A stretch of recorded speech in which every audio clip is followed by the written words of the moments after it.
निकले आज खेलवे के काजे। और कैसे जा रहे हैं? सुंदर चंदन की बिंदी अपने पूरे अंग पे लगा रखी है, कटिकाचनी पहन करके हाथ में गेंद आदि रस्सी आदि लेकर के ठाकुर जी पहुंच गए। नन्हे से कन्हैया जैसे ही यमुना जी के तट पे पहुंचे तो यमुना के तट पे तो सोई देख ली उनने, नीलो नीलो से कुछ चमक रहा है। सोई ऊपर से झांक करके देखने लगे कौन है। और जैसे ही वृषभानु नंदिनी ने अपने सुंदर सुकुमार नेत्रन से श्याम जी को निहारो है।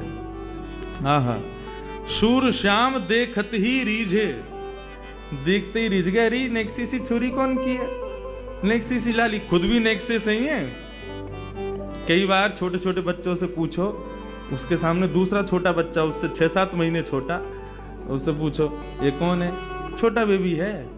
वो खुद भी छोटा बेबी है लेकिन वो दूसरे को भी छोटा बेबी बोलता है। ऐसे ही ठाकुर जी, अरे इतनी सुंदर सी इतनी छोटी सी कौन की लाली आ गई यहाँ पे? कैसी सुंदर है, बिल्कुल बड़े बड़े नेत्र हैं, यहाँ के रोरी को सो चंदन लगा रखो है, गौर वर्ण है। और गौर ड्रेसिंग सेंस कितना बढ़िया है, गौर वर्ण पर नीले कपड़ा पहन के आई है। ऐसी सुंदर सुकुमारी अकेली कौन की छोरी है, कहां ते आई है? सब मन में भाव प्रकट हो रहे थे। इतने में ही सूरदास जी ने एक और पद गा दिया। आहा, सूरदास जी पूछ रहे हैं एक और पद गाओ। बूझत श्याम कौन तू गोरी, बूझत श्याम कौन तू गोरी, बूझत श्याम कौन तू गोरी, बूझत श्याम कौन तू गोरी, श्याम कौन तू गोरी, बूझत श्याम कौन तू गोरी। हम भागवत कथा के अभ्यासी वक्ता है ना, वहां इतने पद गा नहीं सकते। वहां तो एक आध पद गा दे दिल में तो बहुत बड़ी बात है, लेकिन 4 दिन मुझको खुली छूट मिली है, एक के बाद एक पद ही चलेंगे।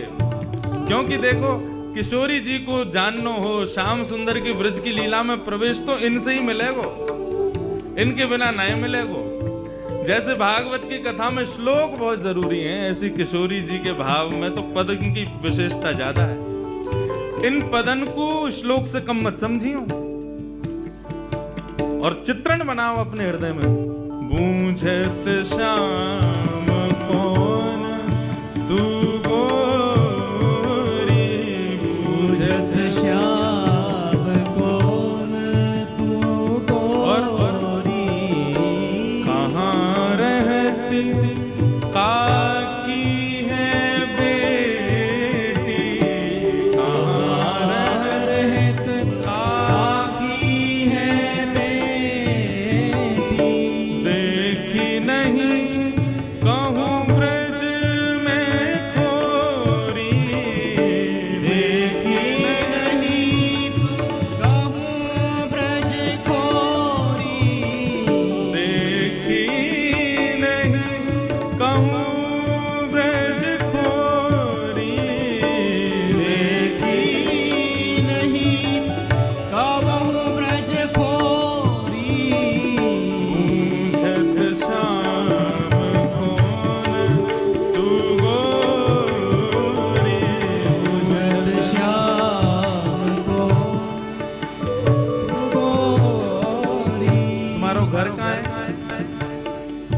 कौन की लाली हो तुम छोटी सी?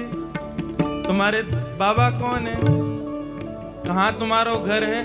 मैंने कभी तुमको पहले तो देखो ना यहाँ ब्रजमंडल में, कहाँ ते आई हो? न एक अपना परिचय तो दो। किशोरी जी बोली हम अपना परिचय दें? बोले हाँ।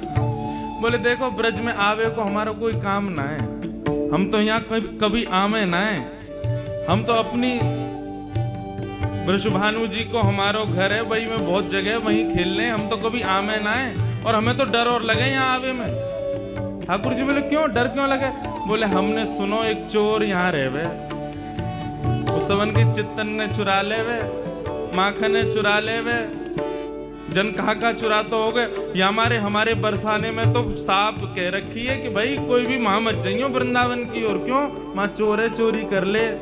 किशोरी जी कह रही हैं, काहे को हम ब्रज तन आवत, काहे को हम ब्रज तन आवत, खेलत रही अपनी पोरी, खेलत रहते अपनी पोरी, खेलत रहते अपनी पोरी, खेलत रहते अपनी पोरी। हमें डर लगे ब्रज में आने में। क्यों डर लगे? सुनत रहत श्रवणन नंद ढोटा, सुनत रहते श्रवण नंद ढोटा, सुनत रहत श्रवणन नंद ढोटा, सुनत रहते श्रवण नंद ढोटा, करत रहत माखन की चोरी, करत फिरत माखन की चोरी, करत रहत माखन की चोरी। करत फिरत माखन की चोरी। हमने सुनो एक चोर रहे यहाँ पे, वहां के डर के मारे कोई ना आवे। हमारे बाबा नु मना करिए, हमारी मैया नु मना करिए, वहां मत जाइयो, एक चोर रहे। और मुंह तो लगो तुम ही वो चोर हो। जाय साहब के तुम्हारे नैन मटक रहे हैं ना, जाय साहब की तुम्हारी बातें तो यूं लग रहा है कि वो नंद को ढोंटा तुम ही तो ना हो कहीं। ठाकुर जी बोले ना ना, ये सब कहा तुमने कोई ने गलत कह दी है। लोगन को काम ही है, कोई अच्छो करवे जावे वाके पीछे पड़ जावे। और तुम बताओ, मैंने तुम्हारो कछु चुरायो? देख लो पहले ही, कछु ना चुरायो ना तो फिर लोगन की बातन में क्यों आ रही हो? हमने तुम्हारो कछु नहीं चुराया तो फिर हमें चोर मत समझो। तुमरो कहा चोरी हम ले हो, तुमरो कहा चोरी हम ले हो, खेलन चलो संग मिली जोरी, खेलन चलो संग मिल जोरी, बूझत श्याम कौन तू गोरी, बूझत श्याम कौन तू गोरी।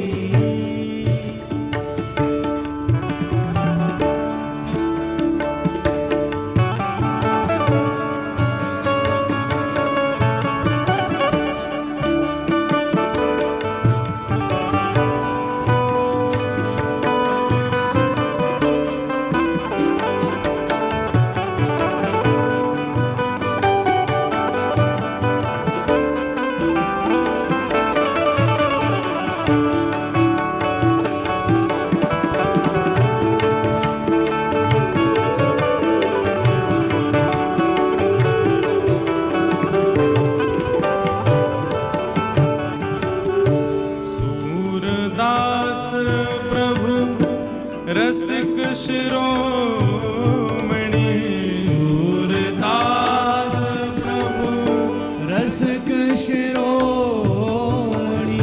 सूरदास प्रभु रसिक शिरोमणि, सूरदास प्रभु रसिक शिरोमणि,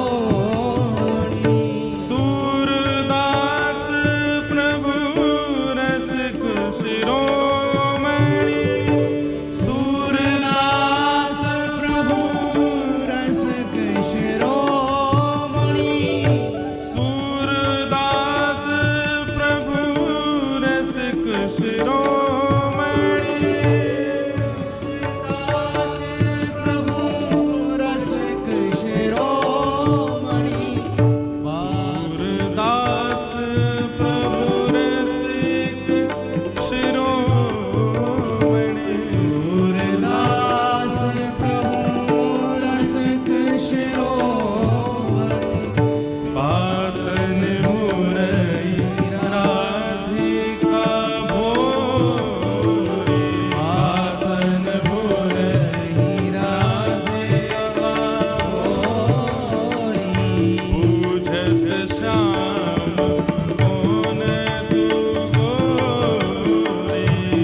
कहाँ ते आई हो, तुम्हारे बाबा कौन है, तुम्हारो नाम कहाँ है, मैंने कभी ब्रज में तो देखो ना।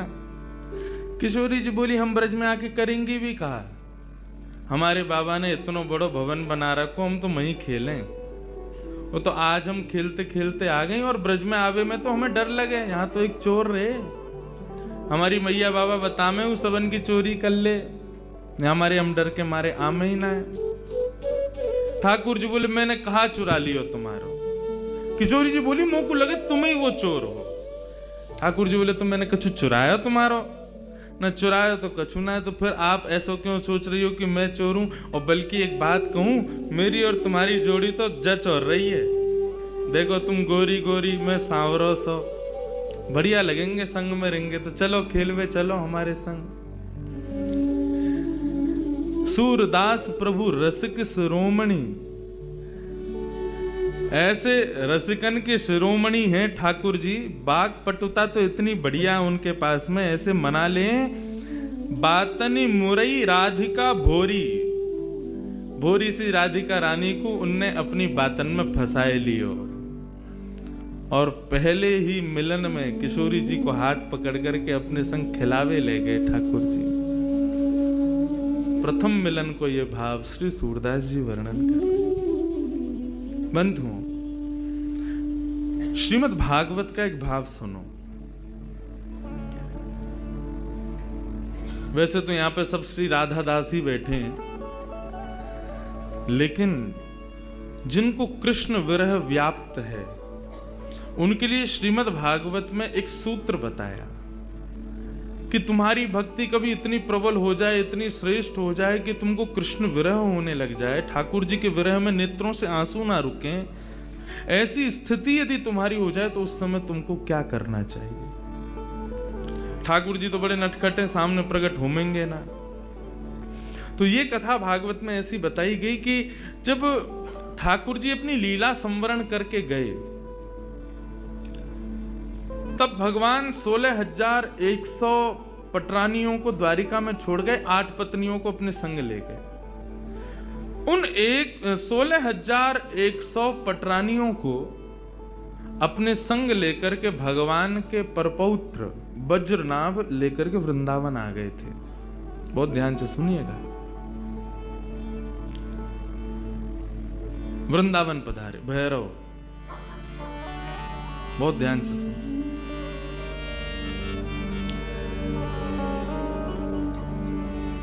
आज ये थोड़ा सा मिजाज बनाने के लिए बीच बीच में चलता रहेगा, कभी भैरव, कभी भीम पलासी, कभी ये कभी वो।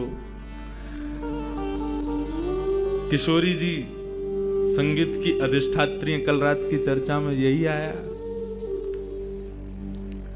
अच्छा एक भाव बताऊं, ठाकुर जी का और किशोरी जी का दोनों का परस्पर प्रेम जब कहें या सुने, उस समय राग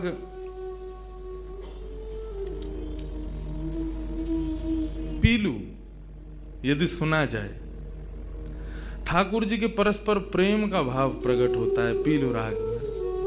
कल के विषय में उसको रखेंगे, आप देखिएगा। ठाकुर जी का जब परस्पर प्रेम किशोरी जी के संग होता है, उस समय मानो ऐसा लगता है कि वेणु राव कोई और नहीं, श्याम सुंदरी कर रहे हैं। अन्यत्र कोई भी वाद्य बज रहा है तो ऐसा लगेगा मानो साक्षात किशोरी जी बजा रही हैं। ये मेरा अनुभव है व्यासपीठ का।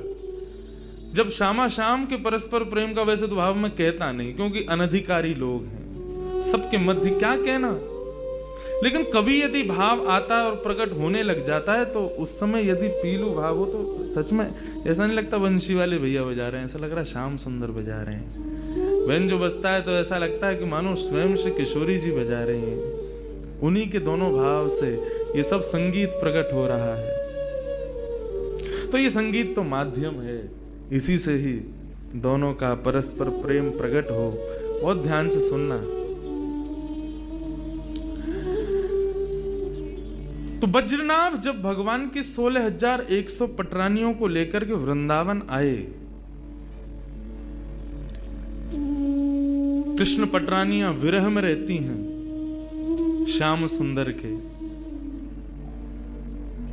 घटना स्मरण करती हैं कि उनको दिन रात केवल ठाकुर जी का ही स्मरण होता है। कहाँ है श्याम सुंदर, कैसे हैं श्याम सुंदर। एक दिन वृंदावन में विचरण करती हुई समस्त कृष्ण पटरानियां यमुना पुलिन पर पहुंची और बहती हुई कलकल निनाद करती हुई उस यमुना का जब दर्शन करती हैं, तब यमुना जी से कहती हैं, हे यमुना, हम कृष्ण पटरानियां हैं, हमको इतना विरह व्याप्त है, हमको इतना कष्ट हो रहा है, तुम भी कृष्ण पटरानी हो, तो तुम इतना कलकल करके और इतने आनंद में प्रवाह कैसे कर रही हो? तुमको शोक क्यों नहीं हो रहा? तुमको कष्ट क्यों नहीं हो रहा? क्या तुमको कृष्ण स्मृति नहीं होती? कृष्ण विरह तुमको नहीं होता? तब यमुना जी प्रकट हो गई और यमुना जी प्रकट होकर के उन समस्त कृष्ण पटरानियों से कहती हैं, क्या बात है, क्या कहना चाहती हो? बोले, हम बस ये कहना चाहती हैं, ये जो कृष्ण विरह है, ये प्रत्येक दिन हमें होकर के मानो ऐसा लगता है हमारे प्राण निकल जाएं, लेकिन प्राण निकल भी नहीं पाते हैं। हमारी स्थिति अवर्णनीय है, हम उसका वर्णन नहीं कर सकते। तुमको प्रसन्नता में बहते देख हमारे मन में ये प्रश्न उठ रहा है कि तुमको कृष्ण विरह क्यों नहीं है, तुम बताओ ना। तब यमुना जी कहती हैं, मुझे भी हुआ था कृष्ण विरह तुम्हारी तरह, संपूर्ण यमुना सूख गई थी वृंदावन में, लेकिन मुझे इस पृथ्वी पर लाने के लिए कृष्ण ठाकुर जी से प्रार्थना की थी किशोरी जी ने। यत्र वृंदावनम नास्ति यत्र नो यमुना नदी, यत्र गोवर्धनम नास्ति तत्र नो रमते मनः।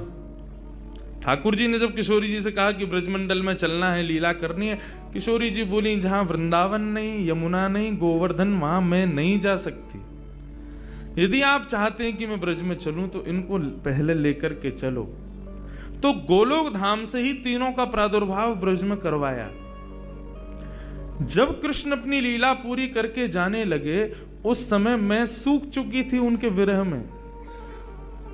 तब किशोरी जी ने आकर के मुझे प्रेम प्रदान किया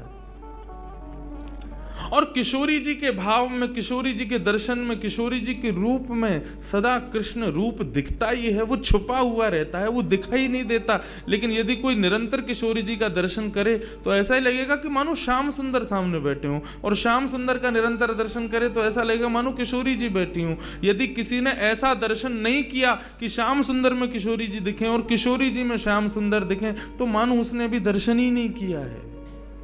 यदि वो श्याम सुंदर को केवल श्याम सुंदर समझ करके चला जाता है तो उसके नेत्रों का ये सबसे बड़ा विफलता है कि उसने किशोरी जी नहीं देख पाया वो ठाकुर जी के रूप में। भागवत में श्री यमुना जी कहती है, भागवत में 2 महात्म्य, दूसरे महात्म्य में श्री यमुना जी कहती हैं, यदि तुम्हें कृष्ण विरह से बचना है तो आत्मा रामस्य कृष्णस्य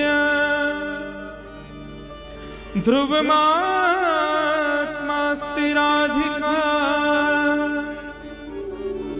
तस्य दास प्रभावेण विरहोस्मान् न संस्पृशे।